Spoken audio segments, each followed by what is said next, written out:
무거운 짐, 두려움에 대한 무거운 짐, 불안한 무거운 짐, 다 무거운 짐, 그 다음에 잘 됐으면 하는 무거운 짐. 근데 이것을 다 예수님께로 오시면 쉬게 해주신다. 이게 이해가 안 됐었거든요. 어떻게 짐은 내려야 되는데 예수님은 다 내려주시나? 근데 체험적으로 시간이 지나면서 하나하나 하나님께서 가르쳐 주시는데 짐은 바뀔 수가 없다는 거죠. 왜? 환경을 내가 바꿀 수 없다 하더라도. 근데 많은 사람들은 저 자신도 그 짐이라는 멍에에 매여 있었더라는 거죠. 그 당시에 제가 너무너무 뭐냐면 눈물을 흘리면서 감동 있게 처음 그 복음송을 접했는데 그게 오직 주의 사랑에 매입니다. 그래서 짐에 매이는 게 아니라 사랑에 매이는데 그게 감동적으로 인상이 되고, 그래서 무거운 짐은 우리가 그대로 지고는 있지만 이 자유함, 가볍게 어떻게 느껴지느냐? 성령님께서 들어오셔서 나한테 편안한 마음을 주시고 그 짐이 무겁지만 가볍게 느껴지는, 실제로 무겁게 느껴지더라도 하나님께서 인도하실 거야. 이러한 것들을 체험적으로 하나님께서 이끌어 가시지 않나. 모든 분들이 다 그렇잖아요. 근데 그런 이야기고요. 그래서 진리를 알지니 진리가 너희를 자유하리라. 저 같은 경우에는 이거를 언제 가르쳐 주시느냐? 하나님의 말씀을 묵상할 때. 그때 뭐냐면은 영감적으로 우리가 성경이라는 게 어떤 사실과 사건을 그대로 역사적으로 기록해 놓은 거잖아요. 근데 그 사건과 기록이 나의 사건과 나의 기록으로 성령께서 바꿔주신다는 생각을 하게 해주시더라고요. 그래서 그 말씀이 우리를 자유롭게 해주신다. 그래서 주의 영이 계신 곳에 자유함이 있다고 하신 말씀도 있죠. 그런데 그런 이야기입니다. 사람마다 다 다르기 때문에 하나님 믿음은 제가 생각하기에는 하나님과 각자의 1대1의 관계이기 때문에 이렇다 저렇다 이야기는 아닌 것 같습니다. 오늘 이 시간도 제가 체험한 하나님, 그걸 나누는 시간이니까요. 그래서 아까 저 패러다임 시프트라고 했지만 이 환경이 바뀌는, 시대가 바뀌는데 그런 거죠. 그런 측면에서 본다면 그림을 한번 상상을 해봤습니다. 우리 시대는 그냥 졸업하고 그 다음에 열심히 하고 그 다음에 취직을 하고 그 다음에 몇 년 지나면 그 다음에 전세금 마련하고 장가가고 시집가고 그 다음에 집 사고 이런 게 예측이 가능했잖아요. 그걸 저는 엘리베이터라고 합니다.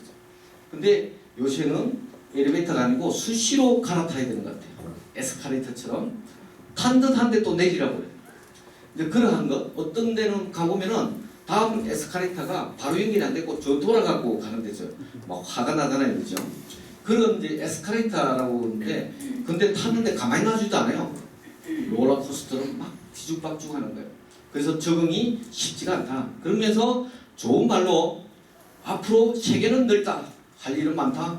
모든 것을 세계 시장을 타겟으로 한다. 글로벌이라. 그는 준비된 사람한테 기회가 되는 거죠. 준비 안 된 사람한테는 더 고통이 될 것이다 라는 생각입니다. 그래서 이럴 때 우리가 필요한 것은 방향을 잘 잡아야 된다는 거죠. 방향을 잘 잡아야 되는데 만약에 방향을 잘못 잡으면 방황하다가 뒤집어지는 거죠. 근데 중요한 것은 실력도 중요하지만 전문적인 것도 중요한, 제일 출발점은 우리의 신앙, 제가 체험한 신앙도 중요하지만 경험으로 보더라도 잘 알고 모르고 지식의 문제가 아니라 내가 어떤 태도와 어떤 관점과 어떤 관계를 관리하느냐에 굉장히 좌우를 되지 않을까라는 생각을 그려봤습니다. 또 이 사람의 이야기를 한번 들어보시죠. 여러분, 이거 아십니까? 컴퓨터에서 한글을 쓸 때 처음부터 모아쓰기가 되었을까요? 또한 한글을 한자로 변환하는 거 처음부터 이렇게 쉬웠을까요? 그리고 은행의 무인 자동 현금 인출기 앞에 언제부터 이렇게 사람들로 북적였습니까? 바로 이 사람. 80년대 한글 개발로 상근부 장관상, 90년대 장영실 기술상을 수상한 신재수 집사가 있었기에 가능한 일이었습니다. 네, 아시는 분입니까? 너무 감사한 게요. 여호와 이레입니다. 앞에 영상 전부 다 이게 방송국에서 방송용으로 다 제작했다. 그 제가 이제 편집해가 쓰는 거거든요. 그러니까 수고 안 하고. 근데 앞에 부분은 이 좀 주인공이 바뀐 부분이 있습니다. 제가 바로 새벽기도로 간 게 아니고 제 아내가 먼저 갔다가 10일 후에 제가 바톤 타치하고 그때부터 나가게 된 거라든지 그런 게 있는데 뭐 어쨌든 전체적인 흐름은 그렇습니다. 제가 이제 이야기한 걸 다 알아들으시겠지만 우리가 PC에서 지금 사용하는데 자음 모음만 탁탁 넣으면은 그냥 한글 내가 원하는 걸 착착 한 자리에 넣어주잖아요. 80년 중반까지는 그렇지 않았습니다. 자음 그다음 모음을 이렇게 영어처럼 이렇게 한 줄로 썼던 데가 있습니다. 그걸 풀어쓰기라고 그러고 지금처럼 쓰는 걸 모아쓰기라고 합니다. 그리고 우리는 한자권이기 때문에 뭐 영어야 쉬우니까 한자권이기 때문에 한자를 써야 됩니다. 그래서 굉장히 어려웠어요. 그래서 컴퓨터로 처리하는데 근데 그거를 지금처럼 제일 쉬운 방법으로 한글을 넣고 한자 키를 넣었을 때 내가 쓰지는 못해도 모양을 따 넣을 수는 있잖아요. 그러한 부분을 이 모든 기술, 기초기술과 알고리즘이라고 하죠. 그리고 이걸 상품화를 제가 우리나라에서 최초로 만들어낸 사람이다. 그 말입니다. 그래서 KS5601에 표준화가 되어 있는 겁니다. 근데 왜 특허나 저는 빌 게이츠가 될 뻔했는데 이걸 그냥 그 당시에는 저작권이나 특허를 몰라가지고 먼저 팔아버렸어요. 팔아버리니까 이 팔면은 이게 못 받습니다. 먼저 상용화를 하면 이제 그 이야기고 그 다음에 가운데 있는 거는 90년대에 통장 캠용 CD기라는 거 많이 들어보셨죠? 그 전에는 뭐가 있었죠? 항상 카드로만 되는 출금기가 있었고 옆에 조그마한 꼬마가 있었습니다. 뭐죠? 통장 정리기라는 게 있었어요. 그러다 보니까 CD기는 카드밖에 안 되잖아요. 근데 통장 이 왜 못했느냐? 처음 다 일본이나 미국에서 사다가 겨우 한글 표시만 해가지고 팔 때니까 기술적으로 안 되는 거죠. 그래서 이거를 제가 두 개를 붙여가지고 이렇게 위에 있잖아요, 그죠? 이렇게 만들어 통장 겸용 CD기라 했는데 이거를 제가 최초로 창안하고 보급을 했다 그 이야기입니다. 그래서 그 다음에는 이제 IMF 이후로 이제 입금도 되는 기기. 왜 창구 직원을 줄이려 보니까 입금도 받아줘야 되냐. 근데 이거는 제가 창안한 게 아니고 일본을 갔더니 이 기기가 이미 엄청 깔려 있더라고요. 그래서 최초로 주택은행을 통해서 이렇게 도입을 하는 역할을 하게 됐습니다. 근데 이게 그냥 된 것 같죠? 그렇습니다. 고통이 없고 이런 실수 실패가 없는 일은 없는 것 같아요. 그리고 그 실수 실패나 고통이 없는 일은 가치가 없는 것 같기도 하고 지나고 보면 그 순간은 고통스럽지만 그러면 아까도 이야기했지만 우리가 어떤 자세와 어떤 관점으로 그걸 이겨내느냐. 옛날에는 간단히 결론적으로 얘기하면 저 혼자 하려고 애썼고 하나님을 알고부터 또 하나님을 인격적으로 체험하고부터는 이 부분을 하나님과 함께 하니까 얼마나 좋은지 모르는 거죠. 그래서 제가 첫 이제 그 입사를 했어요. 차원공단으로. 왜 그러냐면은 백력 특례 1기입니다. 제가 대졸에 1기를 했는데 그건 뭐냐면 우리 과에서도 2명이 그 패스를 했는데 그 방위산업체에 가서 5년을 근무하면 백력을 면제해주는 대체죠. 해주는 그 프로그램이 있었습니다. 지금도 있죠. 지금은 3년으로 줄었는데 거기에 이제 1기로 했는데 가서 그래도 뭐 남들이 생각하는 대학 나오고 전자공학을 전공하고 그런데 당당한데 막 부러워하죠. 거기에 그 패스돼 갖고 군 면제를 받았다 생각하니까. 근데 하루하루 날이 가니까 불안해서 못 살겠는 거예요. 왜냐면 기술 부사장이 계신데 매일 문에 부르다가 숙제를 주는 거예요. 프로젝트. 야 이거 이런 목적으로 회로를 가지고 와 그런 거예요. 근데 제가 이게 들어보긴 했는데 회로까지 그려본 적이 없거든요. 그래서 매일 아침 출근을 하면 불안해서 못 있는 거예요. 부르면 그러니까 창피하잖아요. 그래서 어떤 때는 주말 되면 거기 경남대학교 전자공학과 교수를 만나가서 좀 이런 지도도 받고 주말 또 되면은 한 달에 한두 번씩 서울로 가서 조교한테 가서 또 그거 하고 이게 하기 시작해요. 그래서 한 6개월 정도 갔다가 군대를 가자. 군대를 가자. 그러고 있는데 딱 불렀어요. 기술부사님. 벌써 뭐 눈치챈 거죠. 그거 다 하는데 당신 전공이 뭐냐? 그 다음에 잘할 수 있는 일이 뭐냐? 제가 아무 대답을 못 한 거죠. 가만히 있으니까 뭐라고 그러시냐면 깨진 바가지가 우물을 옮긴다고 물이 안 새니? 깨진 바가지는 키워야 되는 거야. 딱 그거까지만 하는 거야. 그래서 에이 다 아는구나 내 실력과 모든 거를. 그래서 그때부터 6개월간 집에를 간다고 밤에 낮에 하면은 이게 또 창피하잖아요. 그래서 밤에 했는데 갈수록 이제 막 재미있는 거예요. 그러자 뭐냐면 어느 날 기회가 오더라고요. 이 이제 마이크로 프로세서라는 마이크로 컴퓨터 SDK 뭐 요 아마 기술하시는 분은 잘 아실 거예요. 그거에 세미나가 있는데 여름 휴가를 반납하고 거기를 가는데 그게 계기가 된 겁니다. 이 모든 게. 그래서 내 인생의 출발을 바꾼 말 한마디였습니다. 그래서 우리가 사람한테 어떤 말 한마디를 던지느냐에 따라서 그 사람의 출발과 인생을 바꾸는데, 돌이켜보면 저때는 하나님을 모를 때인데 우리의 하나님의 말씀이 얼마나 인생을 바꿔놓느냐 이거죠. 저를 비롯해서 그런 거하고 영상을 좀 해보고, 그래서 힘이 드는가 하지만 오늘 걷지 않으면 내일은 뛰어야 한다. 그래서 실력을 메꿔 넣어야 되는 거죠. 그래서 실패와 실수가 부끄러운 일이 아니다. 그 실수와 실패를 어떻게 내가 극복해서 다음을 자산이 되도록 하느냐, 그게 중요하다는 뜻입니다. 자, 도끼와 나무가 있습니다. 이 도끼를 가지고 나무를 찍으려고 합니다. 그럼 제일 먼저 해야 될 게 뭐죠? 네? 노를 갈아요. 네, 맞는데 제가 원하는 답은 아니고, 뭐 도끼를 던다 이런 분 안 계세요? 예, 딴 데 가면 제가 답을 제가 원하는 답이죠. 도끼 날을 점검하는 겁니다. 왜? 도끼 날을 세워져 있으면 굳이 또 갈 필요는 없잖아요. 그러니까 도끼 날을 점검하는 것이다. 그걸 이제 제가 원하는 거고. 근데 제가 직장 생활을 하든 뭐 학교 생활을 하든 이제 쭉 이제 지나오면서 이게 해결되지 않은 말이 있었습니다. 일이 뭐냐? 열심히 하는 거. 왜 열심히 하는데 잘 안 되냐? 그 다음에 분명히 잘하는 거는 잘한 거에서 잘 되더라는 거예요. 그래서 연상을 하면 열쇠가 있어요. 열쇠 잔물통이 있는데 100개 있더라 하더라도 한 개에서 열리면 그 한 개에서 열리는 거예요.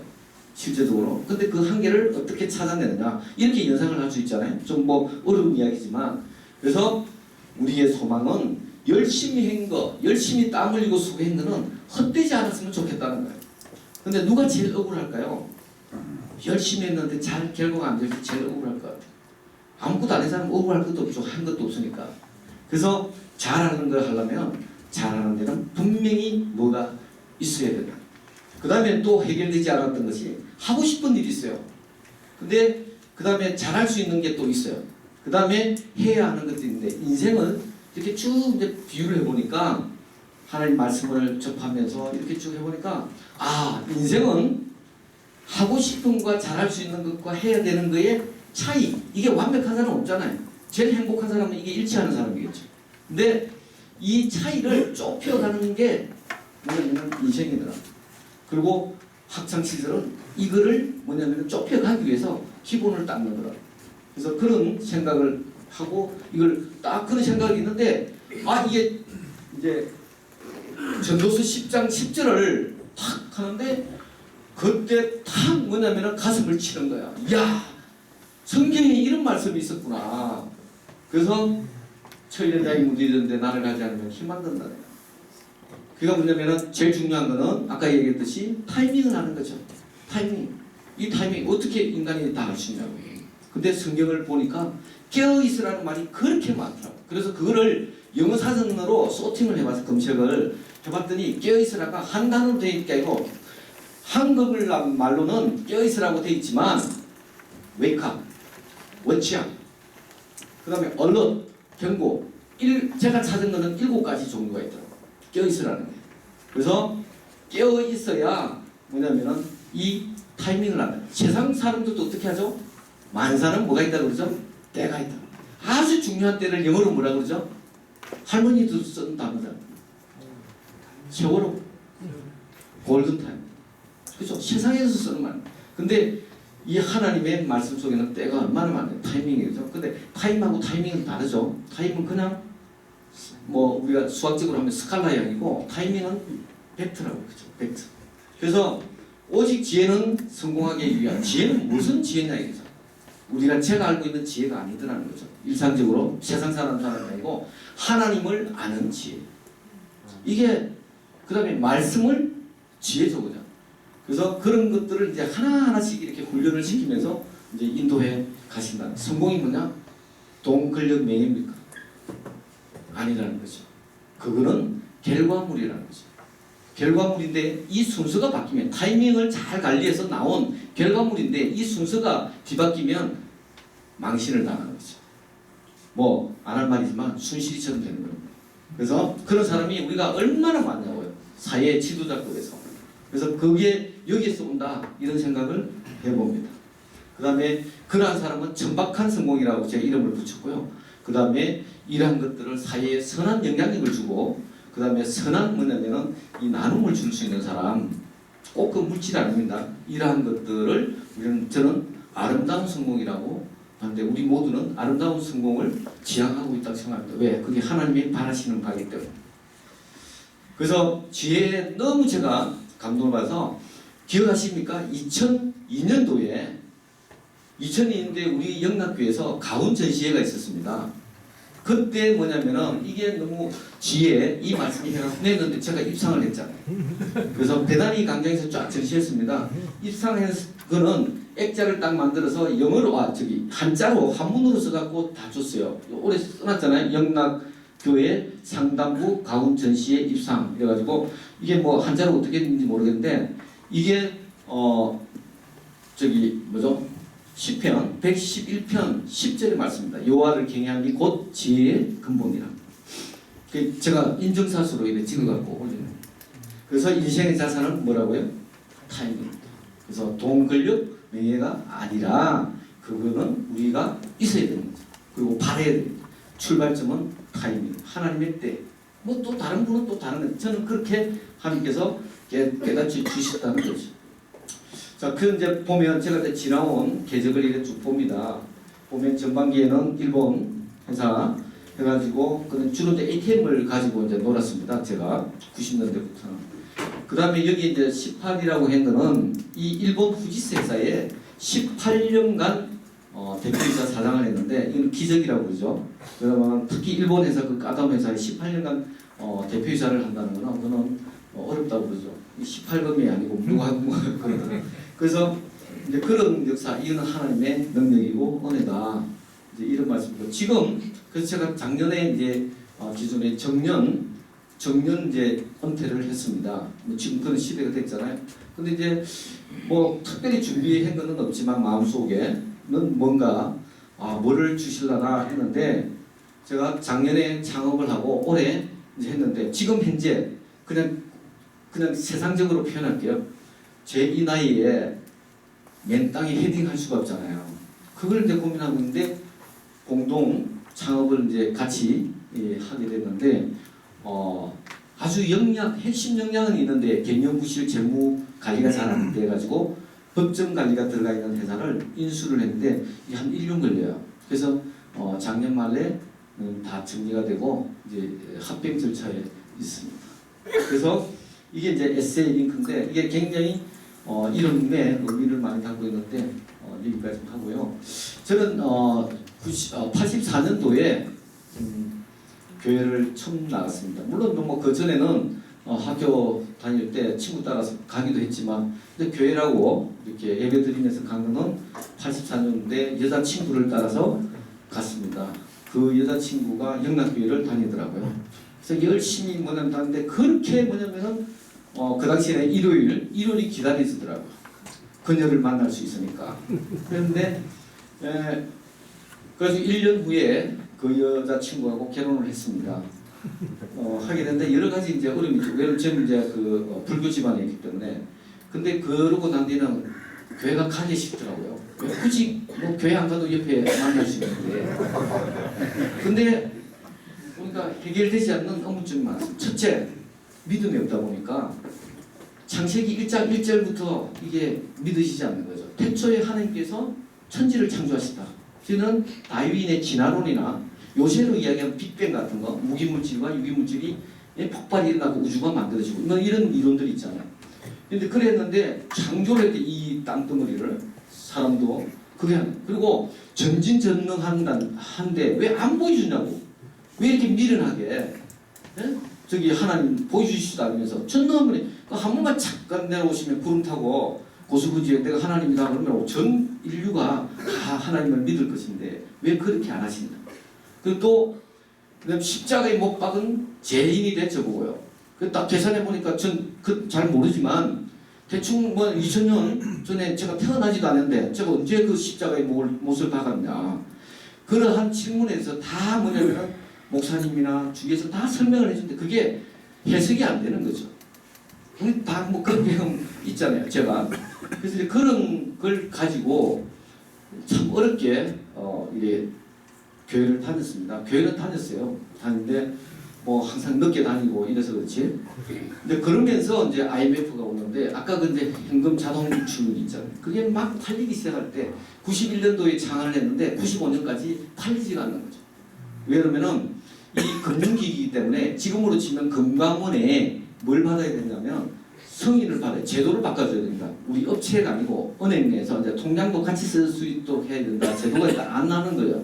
근데 95년도에 지금과 같이 아파트와 이렇게 사람 없이도 설치해놓고 쓸 수 있는 그걸 뭐라고 그러냐면 무인 자동 점포라고 합니다. 이 무인 자동 점포를 설치할 수 있는 은행들이 무인 자동 자율화법, 무인 점포 자율화법이라는 게 만들어져 가지고 막 이제 그때부터 불티나기 시작. 왜 두 개 까는 것보다 한 개 설치하면 되잖아요. 그래서 이제 그러면서 했는데 야 이제 뭐 고통 끝 행복 시작이다 이랬는데 IMF가 빵 터지잖아요. 그래서 그런 상황에서 이제 막 좀 스킵을 하겠습니다.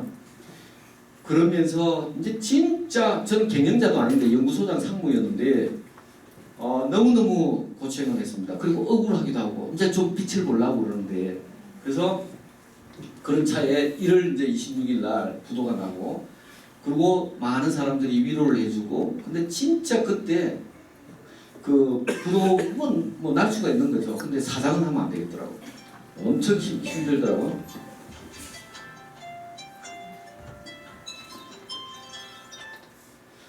그래서 근데 누구가 찾아왔는데 점을 보러 가라는 거야. 자기가 점을 보러 왔는데 그래서 그게 이제 또 날이 갈수록 땡기는 거예요.